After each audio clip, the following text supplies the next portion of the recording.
नमस्कार, grand news में आपका स्वागत है। मैं हूं नेहा आपके साथ। आइए डालते एक नजर आज की हेडलाइंस पर।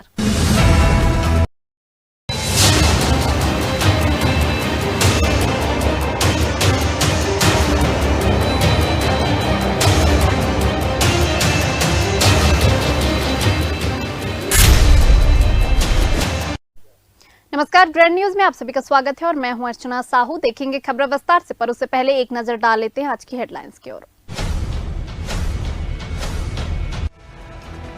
महापौर जीवर्धन चौहान ने किया वार्ड का आकस्मिक दौरा, लोगों की सुनी समस्याएं दूर करने का दिलाया भरोसा।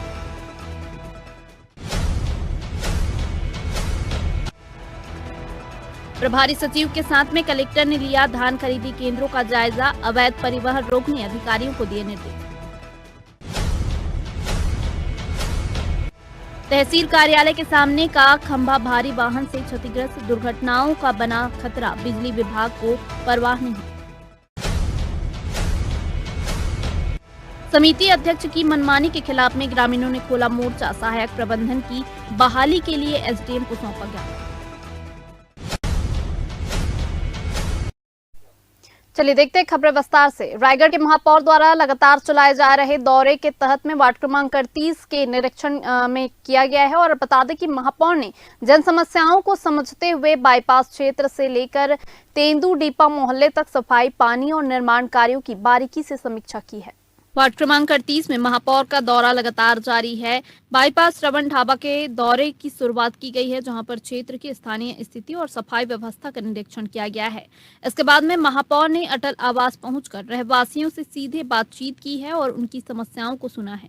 रहवासियों ने पानी, सफाई तथा अन्य नागरिक जागरूकताओं से जुड़े हुए मुद्दे रखे हैं, जिन पर महापौर ने तत्काल संज्ञान लेने का भरोसा दिया है। चमड़ा गोदाम क्षेत्र में महापौर ने साफ सफाई और रख रखाव का जायजा लिया, साथ में संबंधित अधिकारियों को आवश्यक दिशा निर्देश दिए हैं। इसके बाद में टीम शमशान घाट मुक्तिधाम पहुंची है, जहां पर सफाई व्यवस्था का निरीक्षण कर सुधार के लिए आवश्यक सुझाव दिए गए हैं। तेंदुडीपा मोहल्ले में भी महापौर ने सड़क सफाई और जल आपूर्ति संबंधी कार्यों की समीक्षा की है। उन्होंने मौके पर मौजूद जनप्रतिनिधियों और निगम अमले को निर्देशित किया है कि जनता से जुड़ी हुई हर समस्या का त्वरित समाधान सुनिश्चित किया जाए। वार्ड नंबर 38 में जो मेरा डेली का सुबह का रूट है, हर वार्ड में मैं क्या सुबह 7 बजे निकल जाता हूँ अपने क्या निरीक्षण करने, दौरा करने के लिए। तो आज वार्ड नंबर 38 बाईपास श्रवण ढाबा से शुरुआत किया गया और अटल आवास का भी जायजा लिया गया। वहाँ के रहने वासियों से भी पूछा गया कि सुविधा के लिए उनके द्वारा भी जानकारी लिया गया। फिर वहाँ आदर्श नगर चमड़ा गोदाम में भी निरीक्षण किया गया, वहाँ की साफ सफाई रख रखाव का भी जायजा किया गया। वहीं निकटतम 38 नंबर में क्या बोलते हैं शमशान घाट मुक्तिधाम है, जो क्या बोलते हैं सार्वजनिक तौर पे वहाँ पर किया जाता है। तो वहाँ उस जगह का भी निरीक्षण करके साफ सफाई रख रखाव किया गया। फिर वहाँ क्या बोलते हैं वार्ड नंबर 38 में ही तेंदुडीपा मोहल्ला है, तेंदुडीपा मोहल्ला में भी वहाँ पर निरीक्षण किया गया, साफ सफाई रख रखाव का, नल, पानी, जल, बिजली का सभी का समीक्षा किया गया और वहाँ के निर्माण कार्यों का भी जायजा लिया गया। मेरे साथ में वार्ड के पार्षद कुंदन देहरी और एमआईसी के सदस्य मुक्तिनाथ बबुआ और उस क्षेत्र के नेत्री क्या बोलते हैं चंपा माली और सुशीला चौहान और निगम के कर्मचारी, सफाई कर्मचारी और सफाई दरोगा और उस क्षेत्र के इंजीनियर सभी मेरे साथ में निगम की टीम को लेकर के मैं सुबह चला जाता हूं और जो भी मूलभूत सुविधा को तत्काल समाधान करना रहता है उनके माध्यम से तत्काल समाधान करता हूं और जो बड़ी समस्या रहती है तो उसको धीरे से निराकरण किया जाए। पूरे प्रदेश में समर्थन मूल्य पर धान खरीदी सुचारू और पारदर्शी व्यवस्थित रूप से जारी है और इसी क्रम में जिले के प्रभारी सचिव एवं सामान्य प्रशासन विभाग के सचिव रजत कुमार ने विभिन्न धान उपार्जन केंद्रों का निरीक्षण किया है। आपको बता दें कि उन्होंने खरीदी व्यवस्था, किसानों को उपलब्ध सुविधाओं और सुरक्षा प्रबंधन, साथ में भंडारण की स्थिति का जायजा लिया है। निरीक्षण में कलेक्टर मयंक चतुर्वेदी भी साथ में रहे हैं। प्रभारी सचिव ने कूड़ा तराई उपार्जन केंद्र में साफ सफाई, बारदाना उपलब्धता, पेयजल फेसिंग, सीसीटीवी कैमरे, नमी मापक यंत्र, तौल काटा और ड्रेनेज सिस्टम की जांच की। किसानों ने केंद्र में उपलब्ध सुविधाओं को उत्कृष्ट बताते हुए पारदर्शी व्यवस्था के लिए शासन का आभार व्यक्त किया। उन्होंने निर्देश दिया कि केवल सूखा, स्वच्छ और FAQ गुणवत्ता का धान ही खरीदा जाए तथा किसानों को किसी प्रकार की असुविधा न हो। उन्होंने सभी चेक पोस्टों पर सख्त निगरानी, कोचियों एवं बिचौलियों पर कार्रवाई तथा बाहरी धान की आवाजाही पर पूर्ण नियंत्रण सुनिश्चित करने को कहा। अधिकारियों को माइक्रो लेवल मॉनिटरिंग और लगातार फील्ड विजिट के निर्देश दिए। तरकेला, गरघोड़ा एवं जरेकेला उपार्जन केंद्रों में उन्होंने पंजीकृत किसानों की संख्या, बारदाना उपलब्धता, टोकन प्रणाली, लक्ष्य रकबा और इंटरस्टेट धान रोकथाम की समीक्षा की। छोटे किसानों को प्राथमिकता देने और समय पर भुगतान सुनिश्चित करने के निर्देश दिए। अपने प्रवास के दौरान प्रभारी सचिव ने सामुदायिक स्वास्थ्य केंद्र घरघोड़ा का भी निरीक्षण किया। उन्होंने चेतावनी दी कि योजनाओं में देरी और दवा आपूर्ति में विलंब बर्दाश्त नहीं किया जाएगा। धान खरीदी केंद्रों का निरीक्षण किया और कोशिश की कि देखें कि किसान का जो धान है उसको खरीदने की जो व्यवस्था की गई है वो पूरी तरह से वहाँ पे उपलब्ध हो, ताकि जैसा शासन की मंशा है तो उस हिसाब से किसानों का जो धान है उसको खरीदा जा सके। तो काफी संतोषजनक अभी स्थिति यहाँ पे दिखाई दी है और बीच बीच में इसका निरीक्षण करते रहेंगे। साथ साथ में विभाग की विभिन्न विभागों की जो योजना है उसकी भी समीक्षा की और उसमें जो जो विभाग में कार्य चल रहे हैं उनके बारे में कलेक्टर से और विभागीय अधिकारियों से जानकारी ली। रायगढ़ नगर निगम क्षेत्र से लगे हुए बड़े रामपुर में शासकीय भूमि पर हो रहे लगातार अतिक्रमणों को हटाने प्रशासन ने सख्त रुख अपनाया है। सामाजिक संगठनों, जनप्रतिनिधियों और मीडिया से मिल रही शिकायतों के बाद में प्रशासन ने इस क्षेत्र का विस्तृत सर्वे कर जो है अतिक्रमण की पुष्टि की थी। बताया जा रहा है कि अतिक्रमण की शिकायत का दौर वर्ष 2013 से चल रहा था। मामले में पहले भी तहसीलदार न्यायालय में प्रकरण दर्ज हुआ था और विधिवत नोटिस जारी की गई थी, लेकिन विभिन्न कारणों से कार्रवाई पूरी नहीं हो पाई थी। इसी कड़ी में बीते 11 नवंबर को प्रशासन ने अतिक्रमण हटाने की प्रक्रिया शुरू की। कार्रवाई के दौरान में प्रारंभिक सर्वे में चिन्हित 4 मकानों के निवासियों ने स्वयं आगे आकर अपने घर का सामान हटाया और स्थान खाली करवा दिया। इसके बाद में प्रशासन ने जेसीबी की मदद से अवैध निर्माण को गिराकर शासकीय भूमि को मुक्त करवाया है। एसडीएम महेश शर्मा ने बताया है कि अभी कुछ अतिक्रमण शेष है। संबंधित लोगों ने समय की मांग की थी, जिसे मानवीय दृष्टिकोण से स्वीकार करते हुए उन्हें एक निर्धारित अवधि दी गई है। उन्होंने स्पष्ट किया है कि तय समय सीमा समाप्त होने के बाद सभी अवैध कब्जों को बेदखल कर भूमि को पूर्णतः रिक्त करवाया जाएगा। प्रशासन ने कहा है कि शहरी विकास योजनाओं में बाधा बनने वाले ऐसे अवैध कब्जों के खिलाफ में अभियान लगातार जारी रहेगा। अधिकारियों ने नागरिकों से अपील की है कि वे शासकीय भूमि पर अवैध निर्माण न करें, अन्यथा सख्त कार्रवाई की जाएगी। देखिए, बड़े रामपुर जो कि नगर निगम क्षेत्र के एक संलग्न क्षेत्र है, हमारा बहुत ही महत्वपूर्ण क्षेत्र है भविष्य की विकास योजना के दृष्टिकोण से। वहां पर शासकीय भूमि पर लगातार अतिक्रमण होने संबंधी शिकायतें विभिन्न सामाजिक संगठनों द्वारा, मीडिया के द्वारा और जनप्रतिनिधिगण के माध्यम से प्राप्त हो रही थी। तो इसमें जांच कराया, सर्वे किया गया, तो वहां पे वास्तव में अतिक्रमण पाया गया। उसके संबंध में पूर्व में यहाँ तहसीलदार की अदालत में, तहसीलदार के न्यायालय में प्रकरण भी संस्थित हुआ था। विधि के लिए सूचना विधिवत जारी हुआ था, परंतु किसी कारणवश एनक्रोचमेंट नहीं हट पाया था, तो उसे हमारे द्वारा विगत 11 तारीख को हटाने की कार्रवाई एनक्रोचमेंट को की गई। आरंभिक सर्वे में अभी 4 जो मकान थे उन्होंने स्वेच्छा से अपने मकानों का सामान हटाया और खाली हम लोग करके हमें दिए एनक्रोचमेंट से मुक्त करने के लिए। तो हमें जेसीबी के माध्यम से उनको हटाते हुए वहां शासकीय भूमि को रिक्त कराया है। अभी कुछ एनक्रोचमेंट और बचे हैं, उनके द्वारा एक अवधि की मांग की गई है, तो एक सहानुभूतिपूर्वक उनको एक अवधि दिया गया है। उस अवधि में निश्चित रूप से जो बेजा कब्जा है उन सबको पूरा हम लोग बेदखल करेंगे। आगे भी इस पर कोई कार्रवाई जारी है? निश्चित रूप से कार्रवाई है। ये हमारी जो प्रक्रिया है, कार्रवाई है, निरंतर जारी रहेगी। नेशनल प्रेस डे पर रायगढ़ में विद्या विकास कॉन्सेप्ट स्कूल में एक प्रेरणादायक कार्यक्रम आयोजित किया गया है, जिसमें प्रेस क्लब के पदाधिकारी एवं सदस्यों की गरिमामयी उपस्थिति ने कार्यक्रम की महत्ता को और भी बढ़ा दिया। रायगढ़ विद्या विकास कॉन्सेप्ट स्कूल में नेशनल प्रेस डे हर्षोल्लास के साथ में मनाया गया है। कार्यक्रम की शुरुआत मां सरस्वती के छायाचित्र पर माल्यार्पण और दीप प्रज्वलन के साथ में हुई है। वहीं पर स्कूल प्रबंधन एवं प्रेस क्लब पदाधिकारियों ने संयुक्त रूप से पूजा अर्चना कर पत्रकारिता के लोकतांत्रिक मूल्यों के प्रति अपनी प्रतिबद्धता जताई है। इस दौरान में स्कूल प्रबंधन की ओर से सभी पत्रकारों का सम्मान भी किया गया।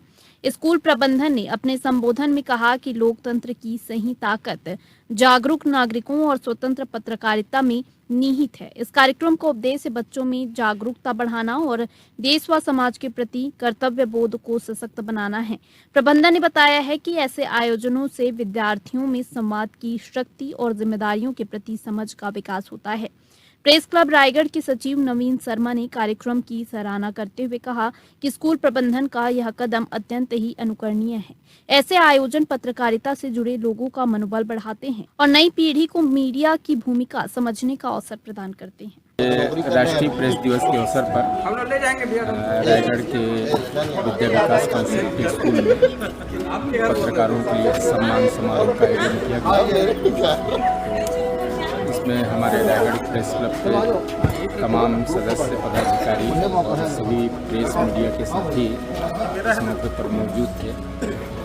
एक अच्छी परंपरा का निर्वाह विद्या विकास कॉन्सेप्ट स्कूल परिवार के द्वारा किया जा रहा है कि राष्ट्रीय प्रेस दिवस के अवसर पर पत्रकारों का सम्मान बेहद ही गर्विला हम मान रहे हैं। इस तरह के आयोजन के लिए हम उन्हें बहुत बहुत धन्यवाद। आज का जो आयोजन था, हम सारे देशवासी ये मानते हैं कि अपना जो डेमोक्रेसी है उसका एक अभिन्न अंग प्रेस और मीडिया है। और प्रेस के मीडिया के जो भाई लोग जो अपना सहयोग दे रहे हैं, ये बहुत बड़ी बात है एक सुंदर भविष्य निर्माण के लिए, अपना धरोहर निर्माण के लिए। और स्कूल में ये प्रोग्राम करना यही मनसा था कि हम बच्चों को सचेतन करें अपना स्वधर्म के लिए और देश के लिए क्या हम भागीदारी कर सकते हैं। इस चीज़ को लेके ये आयोजन था और हम बहुत आभारी हैं कि प्रेस मीडिया के भाई लोग आए और अपना योगदान दिए। ये सबके लिए हम लोग बहुत ही उनसे आभार व्यक्त करते हैं। छत्तीसगढ़ सहायक शिक्षक समग्र शिक्षक फाउंडेशन रायगढ़ ने जिला शिक्षा अधिकारी डॉक्टर के.वी. राव को 5 प्रमुख मांगों के संबंध में ज्ञापन सौंपा है। संगठन ने मांग की है कि लंबित प्रकरणों का शीघ्र ही निराकरण किया जाए, जिस पर जिला शिक्षा अधिकारी ने जल्द कार्रवाई करने का आश्वासन दिया। फेडरेशन ने बताया कि प्राथमिक शाला प्रधान पाठक पद पर पदोन्नति का मामला लंबे समय से लंबित है। इस संबंध में पूर्व में भी ज्ञापन और आवश्यक जानकारी प्रस्तुत की गई थी। इसके बावजूद अब तक पदोन्नति प्रक्रिया शुरू नहीं हो सकी है। फेडरेशन ने दूसरी महत्वपूर्ण मांग रखते हुए कहा कि जिले के सभी आहरण एवं संवितरण अधिकारियों को शिक्षकों की सेवा पुस्तिका तथा जीपीएफ पासबुक संधारण के लिए स्पष्ट आदेश जारी किए जाए, ताकि शिक्षकों के रिकॉर्ड अद्यतन और व्यवस्थित रह सके। तीसरी और चौथी मांग परीक्षा अनुमति से संबंधित थी। फेडरेशन ने बताया कि पिछले 2-3 शैक्षणिक सत्रों से शिक्षकों द्वारा उच्च एवं व्यावसायिक शिक्षा के लिए अनुमति हेतु आवेदन दिए जा रहे हैं, जिनकी पावती भी उपलब्ध है, फिर भी आज तक परीक्षा अनुमति जारी नहीं की गई। वर्तमान सत्र के आवेदनों पर भी शीघ्र निर्णय लेने की मांग की गई। 5वें बिंदु में फेडरेशन ने कहा कि लोकसभा चुनाव 2024 के दौरान प्राप्त अर्जित अवकाश को लेकर डीईओ ने पहले आदेश जारी किया था, लेकिन कई आहरण संवितरण अधिकारियों ने उस आदेश का पालन नहीं किया। परिणाम स्वरूप शिक्षकों के अर्जित अवकाश को सेवा पुस्तिका में दर्ज नहीं किया गया है। संगठन ने तत्काल इस त्रुटि को सुधारने की मांग की। हम 5 सूत्रीय मांग को लेकर आए थे, जिसमें मुख्य मांग हमारी पदोन्नति संबंधी थी और प्रधान पाठक का पदोन्नति विगत 1-1.5 वर्षों से रायगढ़ जिले में नहीं हुआ है, अन्य जिलों में हो रहा है। उस संबंध में हम हमारे जिला शिक्षा अधिकारी महोदय जी से बात किए, उन्होंने भी हमारी बात को समझा और पूर्ण रूप से आश्वासित किया और हमारे समक्ष ही संबंधित शाखा के बाबू को बुलाकर सारी चीज को संदेश दिया कि इनका काम तत्काल किया जाए। आदेश दिया। की मांगे हैं जो 5 दिन जो होंगे, उसमें हमारी पदोन्नति की मांग के अलावा टेट परीक्षा भी वर्तमान में होने वाला है, जिसमें कई शिक्षक साथी हमने टेट परीक्षा पास नहीं किए है, तो वो भी आवेदन देना चाहते हैं। और वर्तमान में क्या है, लगभग 52% शिक्षकों का ड्यूटी लगा हुआ है अन्य कामों में, गैर शिक्षकीय कार्यों में, और 40% लोग स्कूल में हैं। तो और वो भी स्कूल गई, स्कूल एकल शिक्षकीय है, शिक्षकों की ऐसी कमी है, तो जिस वजह से हम उनका प्रधान पाठक प्राथमिक शाला में प्रमोशन करने के लायक है, तो प्रक्रिया हम लोग चालू कर रहे हैं और जल्दी कर रहे हैं। और भी कुछ मांगे थे, उन्होंने समस्याएं बताई, तो समस्याएं रखी हैं। नहीं, वो टीईटी परीक्षा के लिए अनुमति वगैरह तो बार बार घूमना पड़ता है विकासखंड शिक्षा अधिकारी और जिला शिक्षा अधिकारी, तो मैं संतोष समन्वयों के जरिए उनको मंगा दे रहा हूँ ताकि उनको घूमना ना पड़े। सर उनका कुछ मतलब संपत्ति विवरण मांगा गया है, नहीं वो तो सीआर के साथ संपत्ति विवरण रखा ही, और कुछ निर्देश जारी करने की बात कही गई है। वो चिट्ठी जारी करने के लिए कि जल्दी डालो, तो मैं बोल दिया हूँ, हो गया। चलिए वक्त हो चला एक छोटे से ब्रेक का, ब्रेक के बाद जल्द लौटेंगे।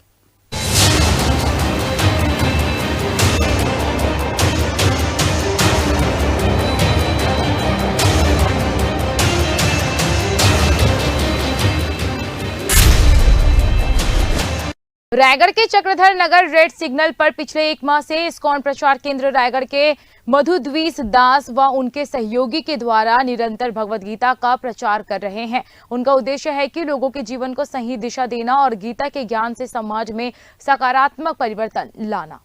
मधुद्वीस दास ने कहा कि आज के समय में लोग जीवन के असली उद्देश्य से भटक गए हैं। आत्म संतुलन, संयम और सत्य के मार्ग से दूर होते समाज को फिर से सही दिशा पर लाने का सबसे प्रभावी माध्यम भगवत गीता है। उन्होंने बताया कि भारत तभी विश्व गुरु बनेगा, राम राज्य तभी आएगा जब हर व्यक्ति गीता को पढ़ेगा और उसके उपदेशों को जीवन में अपनाएगा। मधुद्वीस दास का कहना है कि आज देश में आत्महत्या, नशा और अपराध तेजी से बढ़ रहे हैं, जिनसे बचने का एकमात्र उपाय गीता ज्ञान है। उन्होंने कहा, मशीनों की क्वालिटी बढ़ रही है लेकिन इंसान की क्वालिटी घट रही है। इंसान की क्वालिटी केवल गीता ही बढ़ा सकती है। विशेषकर युवाओं से उन्होंने आग्रह किया कि वे गीता को जीवन का मार्गदर्शक बनाएं, क्योंकि यही वह ग्रंथ है जो मनुष्य को कर्म, भक्ति और ज्ञान के संतुलन की राह दिखाता है। उन्होंने आगे कहा कि अगर भारत को विकसित राष्ट्र बनाना है तो वैदिक ज्ञान और गीता का प्रचार हर घर में होना चाहिए, तभी भारत सच्चे अर्थों में विश्व गुरु कहलाएगा।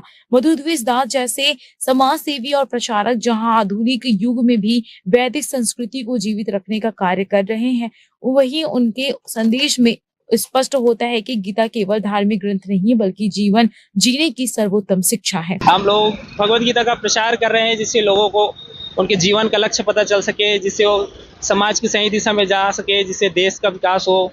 अगर हमारी युवा पीढ़ी अगर देख रहे हैं कि इतने नशे में, नए नए एडिक्शन से जूझ रहे हैं, इतने सुसाइड्स हो रहे हैं समाज में, इतने अपराध बढ़ रहे हैं, अगर हम लोगों को अपने शास्त्रों का, भारत को पहले सोने की चिड़िया कहा जाता था, अपने वैदिक सभ्यता के विश्व गुरु रहा है, अगर हम अपने शास्त्रों को अगर हम पढ़ेंगे नहीं तो हम भारत को दोबारा विश्व गुरु बनाना पाना बहुत मुश्किल है। इसलिए हमें भगवत गीता का प्रचार करना जरूरी है, क्योंकि लोगों को भगवत गीता का ज्ञान नहीं होगा तो कभी हम आगे बढ़ ही नहीं सकते हैं। अगर हमको अच्छा जीवन जीना है तो हमको भगवत गीता पढ़ना ही पड़ेगा, क्योंकि इसमें हमारे जीवन का लक्ष्य बताया गया है, हमको क्या करना है, कैसे करना है, वो सब बताया गया है। जैसे हम किसी दुकान में जाते हैं तो फिर हम कुछ भी सामान कहते हैं, मैनुअल दिया जाता है, सेम में सेम ये भगवत गीता है जो हमारे मानव जीवन का एक मैनुअल है, जिसके थ्रू हम सही जीवन जी सकते हैं, अच्छे से जीवन जी सकते हैं। संसार में तो लोग सुख के लिए इधर उधर भाग रहे हैं, लेकिन किसी को सुख नहीं मिल रहा है। अगर रियल सुख चाहिए तो लोगों को भगवत गीता पढ़ना बहुत जरूरी है, इसलिए हम भगवत गीता का प्रचार कर रहे हैं। हम महीनों दिनों से प्रचार कर रहे हैं। इसके अलावा हम रायपुर में, भिलाई में, दुर्ग में, खैरागढ़ में, इन सब जगह प्रचार कर रहे हैं, इससे लोगों को सही चीज़ों का प्रचार हो पाए, हर व्यक्ति हर घर गीता, घर घर गीता, इस उद्देश्य को हम पूरा कर पाए। जो व्यक्ति भगवत गीता पढ़ेगा उसका जीवन जरूरी चेंज हो जाएगा। इतने समाज में हम देखते हैं कि आज तक कोई सुसाइड का कोई दवाई बना है क्या? नहीं बना है, लेकिन भगवत गीता ऐसा चीज़ है जिसके थ्रू लोग सुसाइड करने से बच सकते हैं, आत्महत्या करने से बच सकते हैं, क्योंकि इसमें जीवन कैसे जीना ये बताया गया है भगवत गीता में।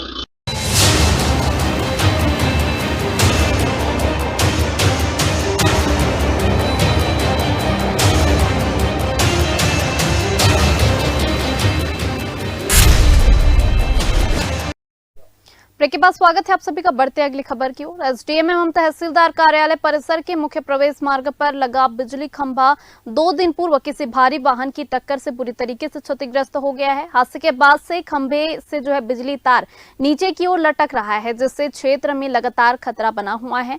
स्थानीय कर्मचारियों एवं आने जाने वाले नागरिकों का कहना है कि बिजली लाइन चालू होने के कारण भी किसी भी समय गंभीर दुर्घटना यहाँ पर हो सकती है।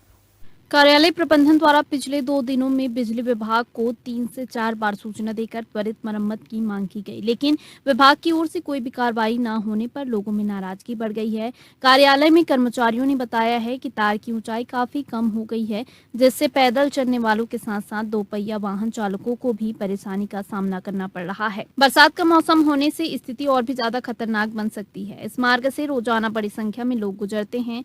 तहसील कार्यालय के ठीक पीछे महिला एवं बाल विकास तथा कृषि विभाग के कार्यालय हैं, जहां पर वर्तमान समय में रबी की फसल संबंधित कार्यों के लिए किसानों की आवाजाही बढ़ गई है। किसान एवं आम नागरिकों का कहना है कि जिम्मेदार विभाग को इतने संवेदनशील स्थान पर लगे हुए बिजली ढांचे की मरम्मत में देरी नहीं करनी चाहिए। बहुत ज़्यादा समस्या भी है, बहुत डर है। आना जाना लोगों का हमेशा यहाँ पे लगा हुआ है। सैकड़ों की संख्या में रोज आना जाना लोगों का लगा हुआ है। कई बार बिजली विभाग को शिकायत भी हो चुकी है, सब जानकारी मिला है, लेकिन अभी तक बिजली विभाग द्वारा कोई कार्रवाई नहीं किया गया है, न यहाँ पे देखने आए हैं। लोगों को जान का खतरा है, इसकी जिम्मेदारी कौन लेगा? बता रहे हैं लाइन चालू हुई है। लाइन चालू है, इसी कारण तो दुख है और खतरा है। राजपुर सहकारी समिति के सहायक प्रबंधक को हटाए जाने पर किसानों का गुस्सा फूट पड़ा है। क्षेत्र के सैकड़ों किसान एसडीएम कार्यालय पहुंचे हैं और समिति अध्यक्ष पर मनमानी का आरोप लगाते हुए ज्ञापन सौंपा है। राजपुर सहकारी समिति में सहायक प्रबंधक के रूप में पदस्थ राहुल देव चौहान को समिति अध्यक्ष तिलक राम राठिया द्वारा अचानक हटाए जाने के बाद किसानों ने तीखा विरोध दर्ज कराया है। क्षेत्र के सैकड़ों किसान एसडीएम लैलूंगा कार्यालय पहुंचे और इस कार्रवाई को अनुचित व मनमाना बताया।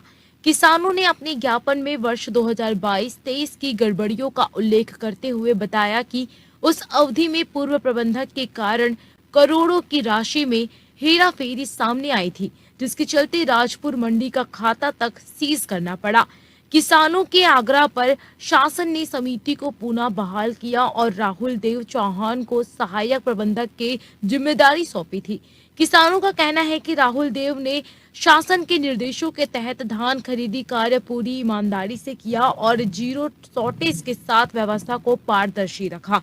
ऐसी कार्यकुशल अधिकारी को बिना कारण बताए हटाए जाना कई शंकाएं खड़ी करता है। किसानों ने आरोप लगाया कि समिति अध्यक्ष तिलक राम राठिया कुछ व्यक्तियों के साथ मिलकर दोबारा हेराफेरी की कोशिश कर सकते हैं, जिसका नुकसान सीधे किसानों को होगा। किसानों ने चेतावनी दी है कि यदि राहुल देव चौहान को तत्काल बहाल नहीं किया गया और मंडी में पूर्ववत धान खरीदी प्रक्रिया शुरू नहीं की गई तो वे आंदोलन उग्र करते हुए चक्काजाम करने को मजबूर होंगे। राहुल मनोनीत अध्यक्ष निकालेला होता है। कहाँ के?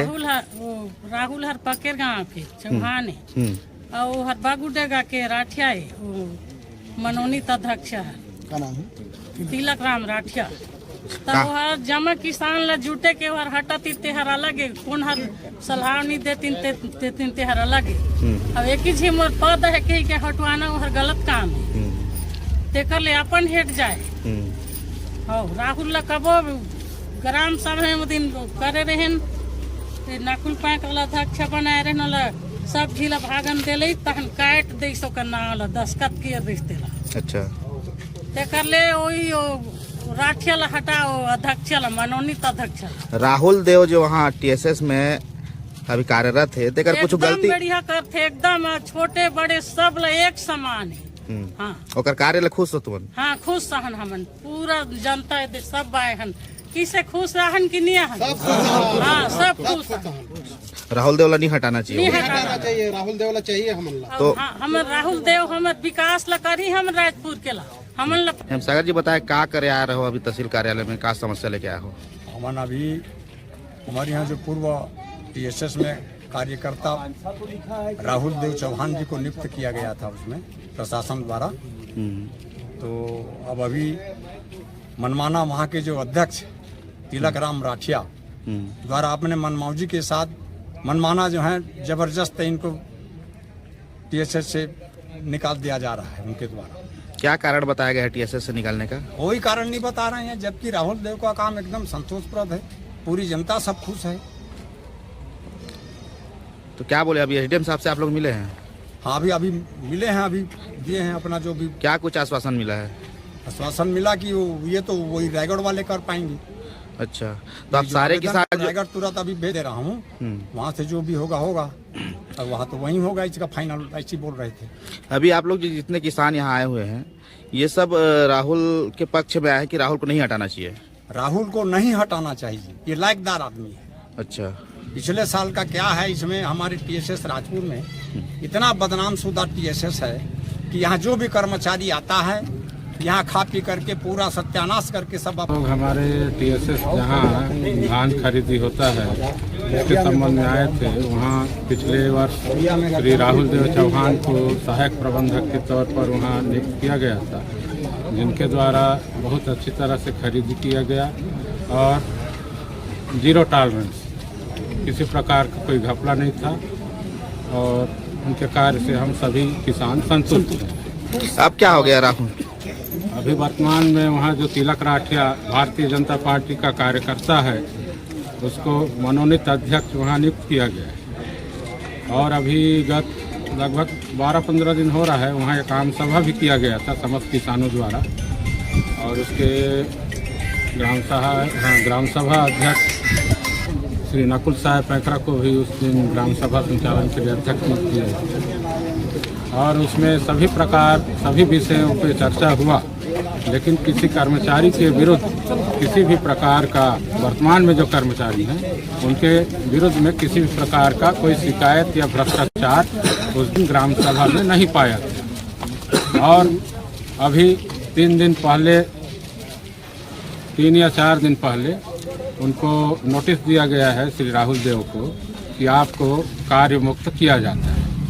तो ऐसा क्या हुआ कि ये 3 दिन में उनके खिलाफ इतना कोई प्रकार का त्रुटि या गलती उनके द्वारा निकाला गया, और जबकि ग्राम सभा में उनके द्वारा उस दिन समर्थन सारे किसानों द्वारा समर्थन किया गया। आप लोग सारे हमको ये लगता है कि वर्तमान में जो तिलक राठिया हैं, किसी से सौदेबाजी कर किसी प्रकार का लेन देन करके, अब उतना ज्ञात तो नहीं है प्रत्यक्ष, लेकिन हमको ऐसा महसूस होता है कि ये बिना लेन देन के नहीं होगा कि इस तरह का अचानक किसी को कार्य मुक्त किया जाए, जिनके द्वारा कि जीरो टॉलरेंस का काम वहाँ पर किया गया। अभी कितने गांव के किसान यहाँ आए थे? यहाँ लगभग 5 गांव के किसान हैं, सराईमुड़ा, राजपुर, भेड़ीमुड़ा, चुरुंगा और आपका राजगांव और ढाब है और हेलवा टोली, मैंने यानी कि यहाँ राजपुर टीएसएस से संबंधित जितने भी किसान हैं, जो भी धान बेचते हैं, सभी किसान यहाँ आए। क्या बोले एसडीएम साहब? क्या बोले? एसडीएम साहब यही बोले ज्ञापन को देखकर कि मैं इनको आगे भेजूंगा कलेक्टर और डीआर के पास, उनके द्वारा ही इसके संबंध में जो भी कार्रवाई होगा। हमारा मांग यही है कि पिछले वर्ष सहायक प्रबंधक के तौर पर राहुल देव चौहान जो थे, वो भी इसी वर्ष रहें और उनके द्वारा ही धान खरीदी किया जाए। ठीक।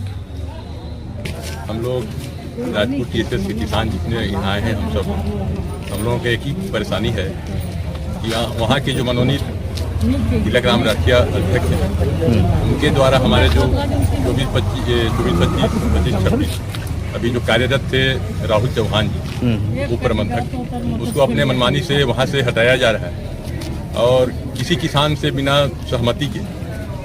बाद में हमको किसान लोगों को पता चला कि उनको वहाँ से हटाया जा रहा है, तो फिर हम लोग एसडीएम सर को आवेदन देने आए हैं और हमारी मांगे यही है कि राहुल देव चौहान जी हमारे टीएसएस राजपुर में रहें और उनके कार्यशैली से हम लोग सब किसान खुश हैं, किसी किसान को कोई परेशानी नहीं। तो हम लोग यही चाहते हैं कि राहुल देव चौहान जी हमारे टीएसएस में रहें और किसानों का सेवा करें और किसानों का काम करें। ठीक।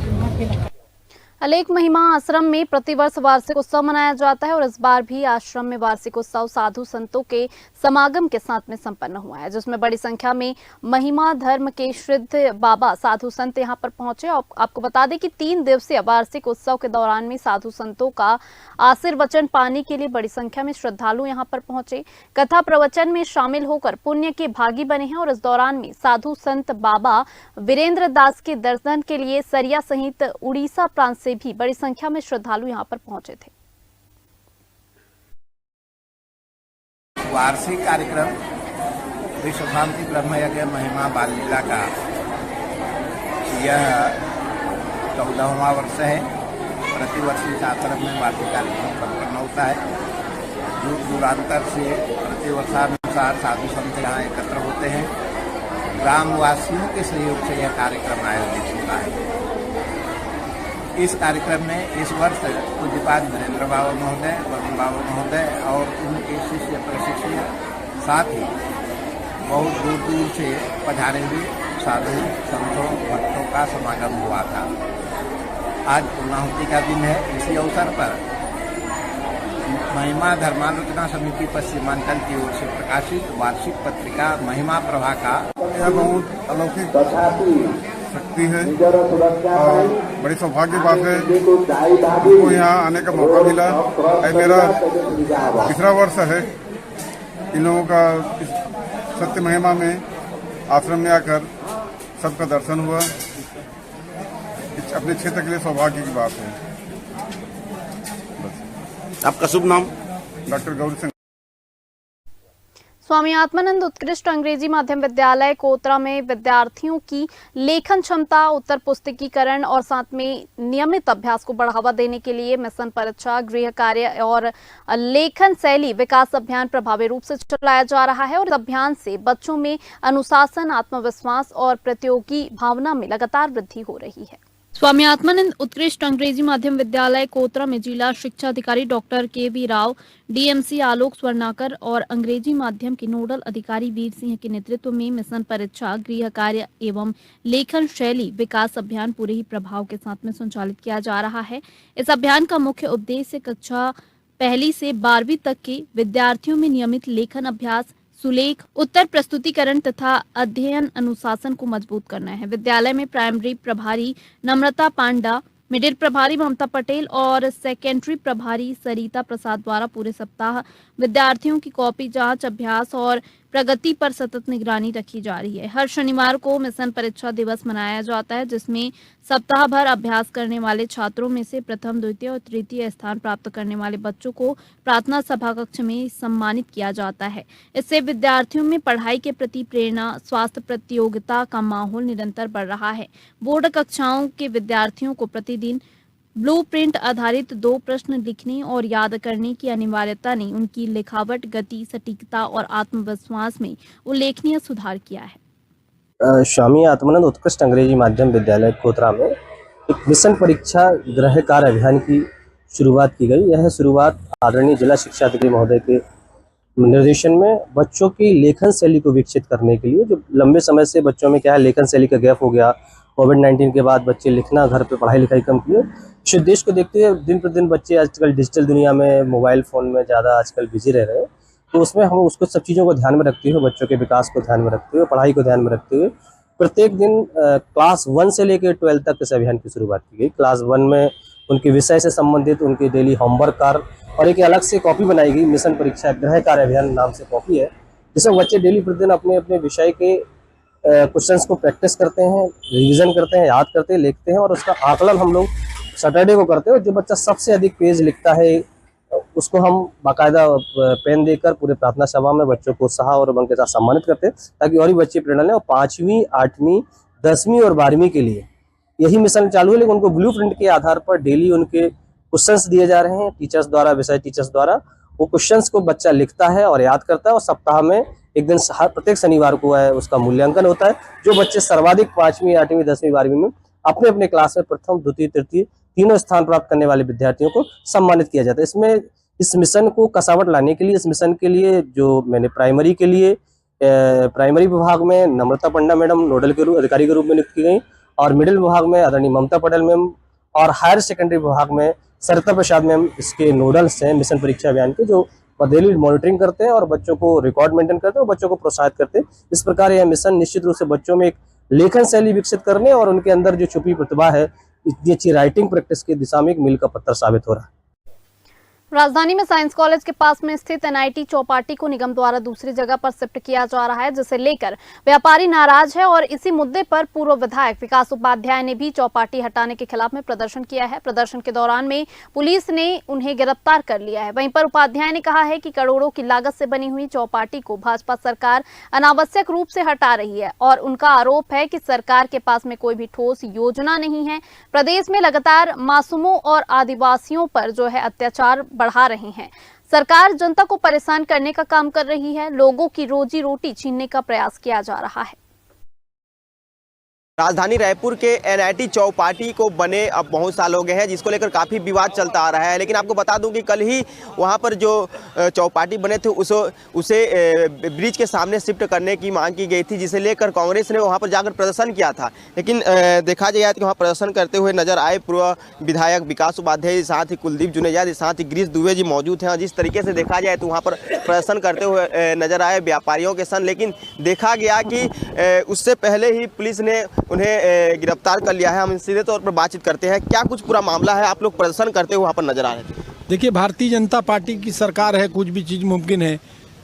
यूथ हब में फूड कोर्ट बनना था, जिसको नगर निगम और स्मार्ट सिटी ने बनाया था, सरकार ने बनाया। जनता की गाढ़ी कमाई जो टैक्स के रूप में हम देते हैं, सरकार उसी से डेवलपमेंट करती है। लेकिन भारतीय जनता पार्टी के एक अनपढ़ विधायक, जिनकी ज़्यादा पढ़ाई नहीं है, राजेश मूणत जी की जिद के कारण वो फूड कोर्ट को आज तोड़ दिया गया। कल रात से ही हम इसका विरोध कर रहे थे लगातार। इसके पहले भी जब इसको हटाने की बात आई, हम इसका डट के विरोध कर रहे थे।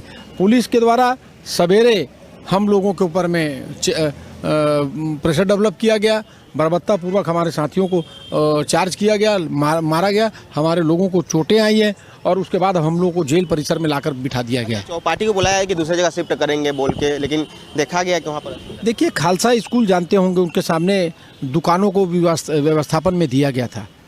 जब उस समय तत्कालिक कलेक्टर ओपी चौधरी थे और यही मंत्री राजेश मूणत नगरीय प्रशासन के मंत्री थे, आज तक उन लोगों को दुकानें नहीं मिली, चप्पलें घस गई, कईयों की मौत हो गई। उसका जिम्मेदार भारतीय जनता पार्टी है। कल जो साइंस कॉलेज के फूड कोर्ट को जो आज हटाने का काम किया गया, उसमें कई लोगों ने ऋण में पैसा लिया है, गहना गिरवी रख के पैसा लिया है, ब्याज में पैसा लिया है, लोन में पैसा लिया है। उनका पैसा पटाने वाला कोई नहीं। कल कोई अनहोनी हो गई, कोई किसी की मृत्यु हो गई, तो उसका जिम्मेदार भारतीय जनता पार्टी और राजेश मूणत होगा। बिल्कुल, तो देख सकते हैं कि कई तरह से जो मुद्दे आ रहे हैं निकल के आ रहे हैं। लेकिन देखा गया है कि वहाँ पर जो लोग हैं वो ऋण लिए हुए थे, लेकिन उनके लिए पटाने के लिए अभी कोई लोग नहीं है, जिसे लेकर कांग्रेस वहाँ जाकर प्रदर्शन करते हुए नजर आ रहे थे, उनके न्याय की मांग कर रहे थे। लेकिन इससे पहले ही इन्हें गिरफ्तार कर लिया गया है। अब देखने वाली बात होगी कि क्या कुछ निर्णय आने वाला है। कैमरा पर्सन गुड्डू बैराई के साथ भूपेश पसायत, ग्रैंड न्यूज रायपुर। चलिए, बुलेटिन में फिलहाल इतना ही। खबरों के लिए आप देखते रहिए ग्रैंड न्यूज। नमस्कार।